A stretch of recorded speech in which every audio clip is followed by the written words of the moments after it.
Fake or genuine? Thankappan was a pawnbroker well known in his town as well as the neighboring villages. He charged less interest on the money he lent than other pawnbrokers, so all those who were in need of money flocked to him. However, he was quite strict with his customers.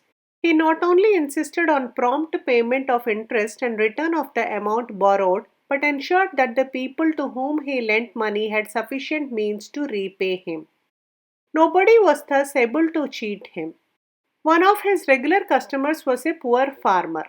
Challappan used to take a gold bangle to Thankappan whenever he needed money.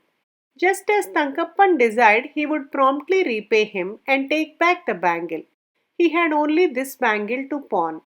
One day, when Challappan was with Thankappan telling him of his difficulties and the need to raise some money, Ponnuswami, who was the official jeweler of the place, dropped in. He watched Thankappan take the bangle from Challappan and give him 100 rupees. After Challappan went away, Ponnuswami examined the bangle and concluded that it was not made of pure gold.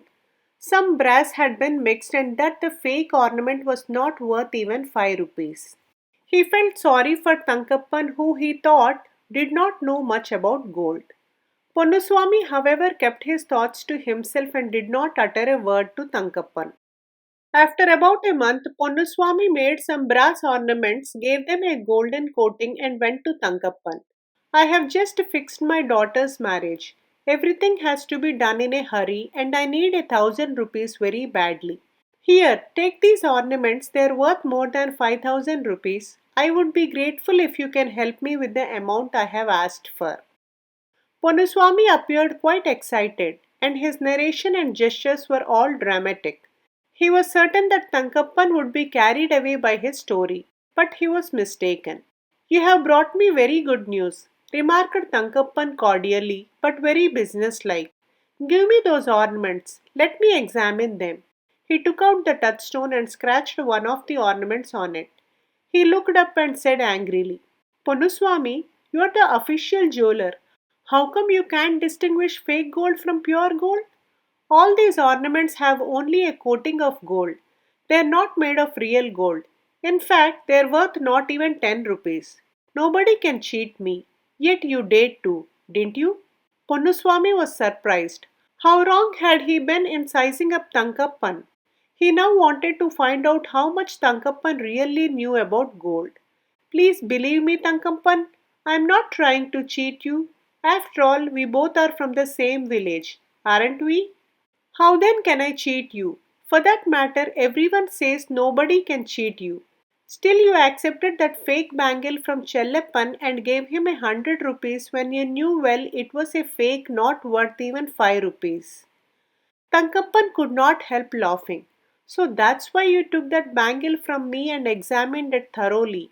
And you came to the conclusion that I know nothing about gold. Let me tell you about Chellappan. He is most honest and trustworthy. I know for certain that he believes the bangle is made of gold, though I know that it is just gold plated brass. I also know from its pattern that it was made by you.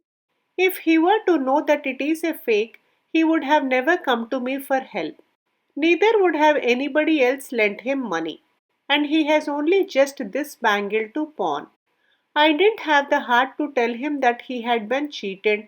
That's why every time he came to me, I took the bangle and gave him the amount he needed.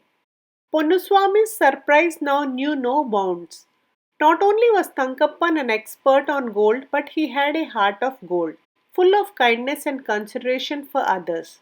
He complimented Thankappan, apologized to him, and left the place with the fake ornaments that he wanted to pass off as genuine. One should not try to assess a person from just one incident or one piece of conversation. A deeper understanding will help one to avoid unnecessary criticism. Please like, share and subscribe if you enjoyed this video. Do provide your feedback in the comment section below. Thanks for listening.